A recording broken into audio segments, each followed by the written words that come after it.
செய்து பேசுறேங்க. கோயம்புத்தூர் உப்பளம் பகுதியை சேர்ந்தவன். சமீப காலமா கோயம்புத்தூர்ல ஒரு 3, 4 வருஷம். சமீப காலம்ல 3, 4 வருஷமாங்க. ஒரு ஆன்லைன் சீட்டிங் கேள்விப்பட்டிருப்பீங்க. இது ஆன்லைன் சீட்டிங் இல்லைங்க. எல்லாம் வாய்லைன் சீட்டிங். இது எப்படின்னா, ரூ. 10,000 கொடுத்தா 1,00,000. 1,00,000 கொடுத்தா 10,000, 10,00,000. இப்படி சொல்லி வெறும் பெண்களை மட்டும் குறிவைத்து இந்த சீட்டிங் நடக்குதுங்க. இது பெரிய சீட்டிங். நம்ம எப்படின்னு கேட்டிங்கன்னா, ஒரு அன்னை தெரசா ட்ரஸ்ட்டுங்கிற பேரில் திருப்பூர் மாவட்டம் பெருமாநல்லூரில் இருக்குதுங்க. இவங்க ஒரு போலியான ஒரு ட்ரஸ்ட்டு பேரை வச்சு, அன்னை தெரசாங்கிற ட்ரஸ்ட்டு பேரை வச்சு இந்த மாதிரி சீட்டிங்கில் ஈடுபட்டுட்டு வர்றாங்க. இதுக்கு எல்லா இடத்துலையும் நிர்வாகிகள் போட்டிருக்கிறாங்க. அதே மாதிரி தான் கோயம்புத்தூர் உப்படம், கோட்டமேடு பகுதியில் பாரிஜா, அவங்க அக்கா, கணவர் இஸ்மாயில் மற்றும் சிலர். மெயினும் கோயம்புத்தூரில் பாரிஜா தானுங்க. இந்த இவங்களாம் என்ன பண்ணுறாங்க, அக்கம் பக்க பெண்களை மட்டும் குறிவைத்து, குடும்ப பெண்களை, வீட்டில் தனியாக இருக்கிற பெண்கள்கிட்ட போய் இந்த மாதிரி நீங்கள் ஒரு 10,000 ரூபா கொடுங்க, 10,000 ரூபா கொடுத்தா உங்களுக்கு 1,00,000 ரூபா கிடைக்கும். இது ஒரு ட்ரஸ்ட் மூலியமாக செயல்படுத்திட்டு இருக்கிறோம். இல்லாதவங்களை மட்டும் நாங்கள் செலக்ட் பண்ணி இந்த பணத்தை வாங்கி அவங்கள மெம்பர்ஷிப்பாக சேர்த்து இந்த இது பண்ணிட்டு இருக்காங்கங்க சொல்லி ஆசை வார்த்தை கூறணும்னா, அவங்களும் என்ன பண்ணுறாங்க, இது எப்படி உண்மையாக பொய்யான்றப்போ இதுக்கு ஒரு சின்ன சின்ன கூட்டம்லாம் நடத்தி அவங்களுக்கு நம்பிக்கை வர்றதுக்கு உண்டான முயற்சியில் ஈடுபடுறாங்க. அது எப்படின்னா, ஒரு தையல் மிஷினு, வீட்டிலேயே உட்காந்து ஒரு சிறு தொழில் செய்கிறதுக்கு உண்டான ஒரு ஹெல்ப்பெல்லாம் பண்ணி இவங்க இந்த பெண்கள்லாம் மனதை மயக்கிறாங்க. அப்படிதான் ஆனதுதானுங்க இந்த இது கோயம்புத்தூர் ஒரு 3-3.5 வருஷத்துக்கு முன்னாடி ஆரம்பிச்சு கோயம்புத்தூர்ல பட்டு ஜோரம் செயல்பட்டு இருக்கிறாங்க. இந்த பாரிஜா, இஸ்மாயில், பாரிஜாவோட சகோதரி எல்லாம் சேர்ந்து கிட்டத்தட்ட எல்லாருக்கும் தெரியும். எனக்கு தெரிஞ்சுன்னு மட்டும் இல்லைங்க, இந்த பதிவு போடுறப்ப எல்லாம் பார்ப்பீங்க. யாரெல்லாம் இதில் பாதிக்கப்பட்டிருக்கிறீங்க, நீங்கள் நிறைய சொல்ல மாட்டேங்கிறீங்க. சொன்னாதான் அதுக்கு முடிவு கிடைக்குங்க. ₹1 அவங்கக்கிட்ட நீங்கள் கொடுத்த காசோ நகையோ எதுவுமே திருப்பி வராது. புரிஞ்சுதுங்களா? தயவு செய்து புகார் கொடுங்க. கோயம்புத்தூர் காவல் ஆணையர் அலுவலகத்தில் பொருளாதார குற்றப்பிரிவுன்னு இருக்குது. அங்கே போய் புகார் கொடுங்க. அவங்க கோவை டான்பிட் கோர்ட்டில் இந்த வழக்கை எடுத்து நடத்தி உங்களுக்கு உண்டான ஒரு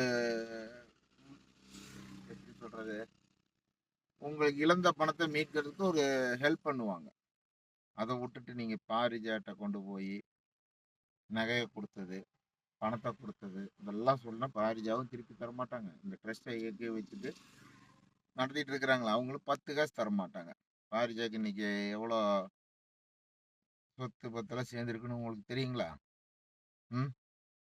ஏன் கேட்டீங்கன்னா, நீங்கள் இவ்வளோ ஏமாந்துருக்கிறீங்க. இன்னும் அந்த பாரிஜாவையும் இஸ்மாயிலையும் பாரிஜாவோட அக்காவையும் நம்பிக்கிட்டே இருக்கிறீங்க. 3 வருஷமா போயிட்டு இருக்கு. இன்ன வரைக்கும் உங்களுக்கு ஏதாவது திருப்பி ₹1 பணம் கிடைச்சிருக்குதுங்களா? சொல்லுங்க பார்க்கலாம். ₹1 பணம் கிடைச்சிருக்குங்களா? நீங்கள் வெளிநாட்டிலேருந்து பணம் வருது, இந்த பணத்தை இல்லாதப்பட்டவர்களுக்கு உதவிட வேண்டியதுன்னா அதற்காகத்தான் ட்ரஸ்டிற்கு வேண்டியவர்கள் மூலமாக பணத்தை பகிர்ந்து அளிக்க எங்களை நியமித்துள்ளார்னு சொல்லி உங்களை மனசை மாற்றி இருக்கிறாங்க. அதற்கு நீங்கள் எங்களிடம் ₹1,00,000 கொடுக்கணும்னு சொன்னால் 10,00,000 எந்த அடிமுட்டாளுங்க தருவான்? ₹1,00,000 யாராவது 10,00,000 5,00,000 தருவாங்களா? ₹1,00,000 ₹3,000 4,000 வட்டி தர்றதே பெருது. இதில் நீங்கள் ₹1,00,000 ₹10,00,000 தர்றாங்கன்னு சொன்னாங்க என்னது? நீங்கள் பணமாக கொடுக்கல, அதனால தப்பிச்சுக்கிட்டா. இப்போ நகையாக கொடுத்துருக்குறீங்க, அதனால மாட்டிக்குவா. புரியுதுங்களா? அந்த நகையெல்லாம் கொண்டு போய் அவள் ஆற்றெல்லாம் உருக்கி இருக்கிறா. எங்கெல்லாம் இந்த பாரிஜா எல்லாம் கொண்டு போய் அடமானம் வச்சிருக்கிறாங்கல்லாம் நீங்கள் புகாராக கொடுத்தா தான் அதை மீட்டு காவல்துறை உங்கள்கிட்ட கொடுக்கும். நீங்கள் புகார் கொடுக்காம பாரிஜாவை இன்னும் நம்பிக்கிட்டு இல்லைங்களா, பாரிஜாவை நம்பிட்டு, இஸ்மாயிலை நம்பிட்டு, பாரிஜாவோட அக்காவை நம்பிட்டு, இந்த குழுவை நம்பிக்கிட்டு, ட்ரஸ்ட்டை நம்பிக்கிட்டு இப்படியே இருந்தீங்கன்னு வைங்க, 10 காசு கிடைக்காது. ஒரு 3 வருஷத்துக்கு முன்னாடி இந்த அப்போ சிறு அளவில் தான் நீங்களாம் பாதிக்கப்பட்டிருந்தீங்க 3 வருஷத்துக்கு முன்னாடி. அப்போ உக்கடம் காவல்துறையிலேருந்து ஒரு பெண் ஆய்வாளர் துணை ஆய்வாளர் வந்து உங்களை விசாரிச்சாங்கல்ல. கோயம்புத்தூர் இந்த கோழிக்கார சந்துக்குள்ளே வந்து பாரிஜா குடியிருக்கிறப்ப விசாரிச்சாங்க. அன்னைக்காவது நீங்களும் கொஞ்சம் விழிப்போட இருந்திருக்கணும். நீங்களும் பணத்துக்கு ஆசைப்பட்டு பாரிஜாவையும் காட்டி கொடுக்கல, இஸ்மாயிலையும் காட்டி கொடுக்கல, பாரிஜா அக்காவையும் காட்டிக்கல. இந்த ட்ரஸ்ட்டு எதுன்னு தெரியாத மாதிரியே நீங்கள் கொடுத்துட்டீங்க. ஏங்க 1 ரூபா 2 ரூபாங்களா நீங்கள் கொடுத்துருக்குறீங்க. கிட்டத்தட்ட 10 பவுனு, 17 பவுனு, 14 பவுனு, 5 பவுனு, 4.5 பவுனு, 1/2 கிராம் இருந்தால் கூட வாங்கிட்டு போய் பாரிஜா அடமானம் வச்சிடறான். அடமானம் வச்சு அந்த காசில் உங்களுக்கு 10 நாளில் திருப்பி வரப்போ நீங்கள் 1 பவுனுக்கு 10 பவுனாக வாங்கிடலாம். 10 பவுன் கொடுத்தவங்களுக்கு 50 பவுனா வாங்கிக்கலாம்னு இவ்வளோ ஆசை வர்ற யாராவது இந்த ஒரு அடிமுட்டாள்தனத்தான் நம்பி இந்த நகையெல்லாம் கொடுப்பாங்க. கொடுத்துட்டீங்க, இழந்துட்டீங்க. இழந்தது தான். அதை மீட்கிறதுக்கு இனி பாரிஜா ஒன்று கடவுள் கிடையாது. புரிஞ்சுங்களா? போடுறதுக்கு திருடி, 1ஆம் நம்பர் திருடி. அந்த பாரிஜா, இஸ்மாயிலு எல்லாம் அவங்கள பற்றி தெரியும் உங்களுக்கு. பாரிஜாக்கு இஸ்மாயிலு 2வது கணவர். முதல் கணவருக்கு ஒரு புள்ள ஒரு பையன் இருக்கு. புள்ளைய ஜிஎம் நகரில் கட்டி கொடுத்துருங்க. அதுவும் உங்களுக்கு தெரியும். உங்கள் மூலியமா எனக்கு தெரியும். எனக்கு தெரிஞ்சதுனால நான் மீண்டும் இப்போ உங்களுக்கு வளர்க்குறேன். பாரிஜா எந்த வீட்டில் இருந்தாங்க? இந்த வின்சென்ட் ரோட்டில் இந்த கோழி சந்துக்குள்ள ஒரு அடுப்படி ஒரு சின்ன ரூமில் இருக்கிற வீட்டில் இருந்தா இன்னைக்கு இப்போ போத்தனூரில் பெரிய அப்பார்ட்மெண்ட்டில் குடியிருக்கிறா. இப்போ போத்தனூரில் பிரச்சனையாகி காலியாகவும் போத்தனூர்லேருந்து மாறி இப்போ ஊர் கூட போயிட்டு இருக்கிற சுற்றிட்டு இருக்கிறா. உங்கள் காசில் ஏரோப்ளைனு, ட்ரெயின், ஏசி பஸ்ஸு இப்படியே போயிட்டு இருக்கிறா. நீங்களே இன்னைக்கு வரும் நாளைக்கு வரும்னு பாரிஜாவை நம்பிக்கிட்டே இருக்கிறீங்க. நான் என்ன சொல்கிறேன், தயவு செய்து போய் பாதிக்கப்பட்டவர் அனைவரும் ஒன்று சேருங்க. ஒன்று சேர்ந்து கோயம்புத்தூர் கமிஷனர் ஆஃபீஸில் போய் பொருளாதார குற்றப்புரிகள்னு ஒன்று இருக்குது, போய் புகார் கொடுங்க. புகார் கொடுத்தாதான் இதுக்கு ஒரு விடுவது வருமே தவிர பாரிஜாவையோ இஸ்மாயிலோட சேர்ந்தவங்களையோ யார் நம்பிட்டு இருந்தாலும் 10 காசு உங்களுக்கு வராதுங்கம்மா. எப்படி வேலை செய்கிற பெண்களை மட்டும் குறிவைத்து வேலை செய்கிறவங்கள, ஆண்களுக்கு தெரியாம பெண்களை மட்டும் குறிவைத்து பணத்தை வாங்கியிருக்காங்க. நீங்களும் ஏமாந்துட்டீங்க. சொத்து பத்திரமெல்லாம் அடமானம் வச்சு கொடுத்துருக்குறீங்க. செயினை கொடுத்துருக்குறீங்க, கம்மலை கொடுத்துருக்குறீங்க, நகையா கொடுத்துருக்குறீங்க. காசு இல்லாத உங்ககிட்ட காசு இருக்காது, நகை பணம் தான், நகை தான் இருக்கும். நகையை இழந்துட்டீங்க, திருப்பி வருங்கிறீங்களா? அது 10 உங்களோட கொடுத்ததும் இல்லாம அக்கம் பக்கமெல்லாம் வாங்கி கொடுத்துருக்குறீங்களே. அவங்களுக்கு நீங்க தானே பதில் சொல்லி ஆகணும். பாரிஜா வந்து பதில் சொல்லுவா, இல்லை இஸ்மாயில் தான் வந்து பதில் சொல்லுவானா? சொல்லுங்க. பாரிஜா இஸ்மாயில் வந்து பதில் சொல்லுவாங்களா? உங்களை இப்படி பயன்படுத்தி வச்சிருக்கிறாங்க. நீங்க என்ன நம்புங்க, அல்லாவை நம்புங்க, குரானை நம்புங்க, நம்ப வேணும்னு சொல்றேன். நம்புறவங்க நம்புங்க. இந்த மாதிரி ஃபோர்ஜரி முல்லை மாதிரி முடிச்ச வைக்கித்தனம் பண்றவங்களெல்லாம் எப்படிதான் நீங்க நம்பி கொடுத்தீங்களே? ஒரு 5 வருஷம் 6 வருஷம் ஒரே ஏரியாவில் குடியிருந்து ஒரே காரணத்துக்கு எவ்வளோ இழந்துட்டீங்க நீங்க பழகின பழக்கத்துக்கு. இப்போ பழகித்தானே அவ்வளோ உங்கள் பணம் நகையெல்லாம் போட்டுட்டு போயாச்சு.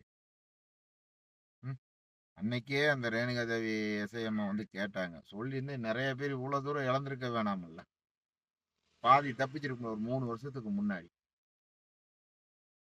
இன்னைக்கு பாருங்க 2025 2026 ஆகுது. டிசம்பர் 8ஆம் தேதி இன்னைக்கு.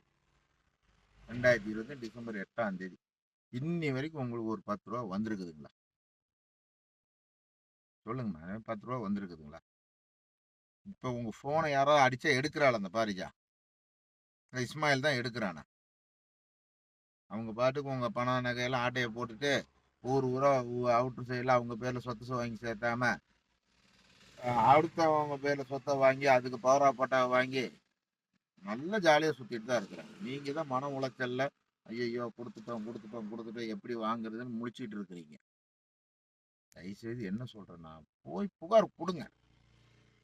காவல்துறை இதுக்குண்டான நடவடிக்கை எடுப்பாங்க. நீங்கள் இழந்ததுக்கு ஒரு எவிடன்ஸ் இல்லை, கொடுத்ததுக்கு ஒரு இது இல்லைன்னு சொல்லிட்டுல பயப்படாதீங்க. போய் கொடுங்க புகார். புகார் கொடுத்தாதான் அவங்க விசாரித்து அதுக்குண்டான ஒரு இது பண்ணுவாங்க. ஏன்னு கேட்டேன்னா, நானும் பாதிக்கப்பட்டதுனால நான் எத்தனையோ டைம் கேட்டிருக்கேன். இதே Facebookல, WhatsAppலலாம் பதிவு போட்டிருக்கிறேன். நீங்களும் பார்த்துட்டு தான் இருக்கிறீங்க. இதுக்குன்னு ஒரு குரூப்ப ஆரம்பிச்சு, நான் இந்த பதிவெல்லாம் போட்டுட்டு தான் இருக்கேன். யாரும் இதுக்கு ஒரு முயற்சி எடுத்து வரமாட்டேங்கிறீங்களே! நம்ம வீட்ல மூதேவி குடுத்துருக்கா என் பொண்டாட்டி. எப்படிதான் அவ இதில பட்டாளோ தெரியல. நான் சொன்னா நான் அடிப்பேன், புடிப்பேன்னு சொல்லிட்டு, இத்தன நாளா சொல்லாம இருக்கிறா. அதே மாரி தான் உங்க கணவர்மாரும் உங்க வீட்ல இருக்கிறவங்க நீங்க சொன்னீங்கன்னா, உங்களுக்கு அடி விழுகும், திட்டு விழுகும், மானம் போயிரும், மரியாதை போயிரும் சொல்லாம இருக்காதீங்க. ரூ. 1 ரூ. 2 இல்லைங்கம்மா. ஒரு அரசு அதிகாரி ஒரு ரூ. 1000 லஞ்சம் வாங்குனான். ஒரு ரூ. 2000 லஞ்சம் வாங்கிட்டான். அவங்களுக்கு எவ்வளோ தெரியுமா சிறை தண்டனை குடுக்குறாங்க ஒரு அரசு அதிகாரிகள்லாம்? இந்த 1000, 2000 வாங்குறவங்களுக்கே கடுமையான தண்டனை குடுக்குறாங்க. அவங்களோட சொத்தெல்லாம் ஜப்தி பண்றாங்க. கோடிக்கணக்கா, லட்சக்கணக்கா, கோடிக்கணக்கா இழந்துட்டு நிக்கிறீங்க. இதனால 2 உசுரு போதுங்க கரும்பு கடைக்குள்ள. 2 உசுரு போகுது. படுத்த படுக்கையா ஒருத்தர் இருக்கிறாரு. இந்த இவளுகள நம்பி நகை பணமெல்லாம் குடுத்து, அக்கம் பக்கத்துலலாம் வாங்கி குடுத்து, அவங்களுக்கு பதில் சொல்ல முடியாம, படுத்த படுக்கையா கிடக்குறாருங்கம்மா. ம். அவ்வளோ மன உளைச்சல் ஆக்கி விட்டுட்டாள் அவ. இவன் ஊர் ஊரா ஃப்ளைட்லயும், ட்ரெயின்லயும், நல்ல ஏசி ரூம்லயும் சுத்திட்டு போட்டு படுத்து கிடப்பான். நீங்க இங்க வெயில்லயும், வேகாத வெயில்லயும் அடுப்படியில கஷ்டப்பட்டு, உங்க பசங்களுக்கு, புள்ளைங்களுக்கு, கணவர்மார்களுக்கு, மாமனார்மார்களுக்கு தெரியாம இவள நம்பி பணத்த குடுத்துட்டீங்க. எப்படி மீட்டெடுக்க போறீங்க? தயவு செய்து போய் சொல்லுங்க. உங்கள ஒண்ணும் கொல்ல மாட்டாங்க. உங்க பணம் தான். உங்க கணவர் தான். உங்க மாமியார் தான். உங்க மாமனார் தான். தயவுசெய்து அவங்ககிட்ட இத எடுத்து சொல்லுங்க. நான் ஏமாந்துட்டேங்க. இந்த மாரி பணத்துக்கு ஆசைப்பட்டு பாரிஜாட்ட, இஸ்மாயில்ட்ட குடுத்துட்டு சொல்லுங்க. சொன்னா தான் அவங்களும் எவ்வளோ கஷ்டப்பட்டுருப்பாங்க உங்க வீட்ல இருக்க ஆம்பளைங்க ரூ. 1 காசு உண்டு பண்றதுக்கு. ம். ஒரு ரூ. 1 பணம், ரூ. 10,000 பணம் உண்டு பண்றீங்க. இன்னைக்கெல்லாம் நகை விக்கிற விலை எவ்வளோ தெரியுங்களா? 94,00,000 95 94,000 95,000 ஒரு பவுனு. ஒவ்வொருத்தவங்களும் 1/2 பவுனு, 1 பவுனா இழந்திருக்கிறீங்க. ஒவ்வொருத்தவங்க 10 பவுனு, 17 பவுனு, 4 1/2 பவுனு, 5 பவுனு. என் வீட்ல 4 1/2 4 1/2 பவுனு டாலர் தப்பிச்சது 5 பவுன்ல. எல்லாம் என்ன ஆயிருக்குங்க? உங்களுக்கு முன்னாடி கூட்டு போயி, நீங்க 4 பவுனு குடுத்தீங்கன்னா 1,00,000 வாங்குவா. எங்க அடமான கடையில. அப்புறம் பின்னாடி 1 மாசம் கழிச்சு அதுக்கு வட்டி கட்டி, அந்த 4 பவுனுக்கு 4 1/2 பவுனுக்கு உண்டான ஃபுல் அமௌண்ட்டையும் வாங்கிட்டு தொங்கிட்டாங்களே! ம். உங்கள எல்லாம் ஏமாத்திட்டு போயிட்டாங்கல்லம்மா. தயவு செய்து வாங்க. எவ்வளோ பதிவு போட்டுட்டு இருக்கிறேன். எனக்கு வேண்டியா? நானும் பாதிக்கப்பட்டிருக்கிறேன். இப்ப என் மனைவிய இப்ப சொல்ல போய் நான் இப்ப உங்களுக்கு தெரியும்.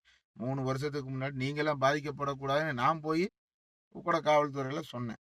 அவங்க வந்து விசாரிச்சப்பயாவது நீங்களாவது கொஞ்சம் இது பண்ணீங்க. ஐயா அந்த மாரியெல்லாம் யாரும் இல்லைங்கன்னு சொல்லி, அவங்கள காப்பாத்தி விட்டீங்கல்ல. இன்னைக்கு எவ்வளோ இழந்துட்டு நிக்கிறீங்க நீங்கலாம்? சொல்லுங்கம்மா. எவ்வளோ இழந்துட்டு நிக்கிறீங்க? உங்க மனதே நினைத்திருக்கும். என் வீட்டுக்கு பின்னாடி சந்து தான் கோழி சந்து. நான் வின்சென்ட் ரோடு. சந்துக்குள்ளேயே எத்தன பேரு குடுத்துருக்கிறீங்க? பேரெல்லாம் நான் சொல்ல விரும்பலைங்க. பாதிக்கப்பட்ட நீங்களே எல்லாம் எனக்கு தெரியும். நீங்க இல்லைன்னு சொன்னாலும், நீங்க யாரெல்லாம் குடுத்துருக்கிறீங்க? எத வச்சு குடுத்துருக்கிறீங்க? எதன் மூலியமா குடுத்துருக்கிறீங்க? இத திருப்பி எடுக்கிறதுக்கு என்ன வழி இல்லாம முழிச்சிட்டு இருக்கிறீங்க? பாரிஜாட்ட போய் கேட்டா, பாரிஜா இன்னைக்கு, நாளைக்கு இன்னைக்கு யாருக்காவது உங்க ஃபோன் எடுத்து ரெஸ்பாண்ட் பண்றாளா? நீங்களும் அவள பார்க்கறதுக்கு எவ்வளோ முயற்சி எடுத்துட்டு தான் இருக்கிறீங்க. ம். இந்த சின்னோரு வீட்ல இருந்தா, இன்னைக்கு எவ்வளோ பெரிய வீட்ல இருந்தா. இப்ப அந்த வீடையும் காலி பண்ணி இப்ப எங்க போனான்னு தெரியல. எனக்கு தெரிஞ்சு வெள்ளூர் ஹவுசிங் கோர்ட்ல அவங்க அக்கா அந்த பிளாக் லைன்ல தான் இருக்கிற மாரி. எப்ப பாத்தாலும் வீடு பூட்டி தான் கிடக்கும். அந்த 2 பசங்களையும் கொண்டு போய் வெள்ளூர் ஸ்கூல்ல சேர்த்தியாச்சு. ம். புருஷன் ஒரு சைடுல இப்படி புருஷனுக்கு கேஸ் இருக்குதுலாம் உங்களுக்கெல்லாம் தெரியும். Cheating case. சீட்டிங்னா தெரியுமில்லைங்க. சீட்டிங்கிறேன். Snatching case. சாய்பாபா காலனில. செயின் அறுத்த கேஸு. இன்னும் போயிட்டு தான் இருக்குது. உக்கடத்துல இருக்குது. ஓ கடைவீதி பெரிய கடைவீதி ஸ்டேஷன்ல இருக்குது. B1ல. ம். அவங்க ஃபேமிலி இஸ்மாயிலோட ஃபேமிலி எப்பேர்ப்பட்ட ஃபேமிலி. இவன் செஞ்ச தவறுக்கெல்லாம் அவங்களையும் தலை குனிவு மாரி வச்சுட்டாங்கல்ல. இப்ப கேட்டா என் பொண்டாட்டி கூட டச் இல்ல. என் பொண்டாட்டி பேச மாட்டேங்கிறா. பொண்டாட்டின்னா யாரு? பாரிஜாதா. அந்த வீடு பேசின ஆடியோலாம் போட்டேன் கேட்டிருப்பீங்களே எல்லாம். குரூப்ல தானே நான் போடுறேன் பேசினதெல்லாம். நல்லபடியா கேட்டேன். எனக்கு வேண்டி கேட்டேன். எனக்கே இந்த ஐபி குடுக்குறாங்க. என்ன பொம்பளைங்க நீங்கெல்லாம். எம்மாத்திரம். சொல்லுங்கம்மா, ஏமாத்துறீங்கல்ல. தயவு செய்து போங்க. இத போய் உக்கட காவல் நிலையத்தில அங்கலாம் போய் புகார் எடுக்க மாட்டாங்க. ஏன்னா, ரூ. 1 ரூ. 2 இல்லைங்க. கோடிக்கணக்கா இழந்திருக்கிறீங்க எல்லாம். எல்லாம் சேருங்க. ஒண்ணு கலெக்டர் ஆஃபீஸ்ல போய் கம்ப்ளைண்ட் குடுங்க. அவங்க முடியாட்டி கமிஷனர் ஆஃபீஸ்க்குள்ள பொருளாதாரம் ஏன் மீண்டும் மீண்டும் சொல்றேன்னா, உங்களுக்கு உங்க இழந்த பணத்த நீங்க முழுசா மீட்கிறீங்க. ஆனா டைம் ஆகும். உடனேலாம் கிடைக்காது. அவங்க இதெல்லாம் கொண்டு போய் எங்க முதலீடு பண்ணி வச்சிருக்கிறாங்க? யார் மூலியமா இத சொத்து வாங்கி வச்சிருக்காங்க?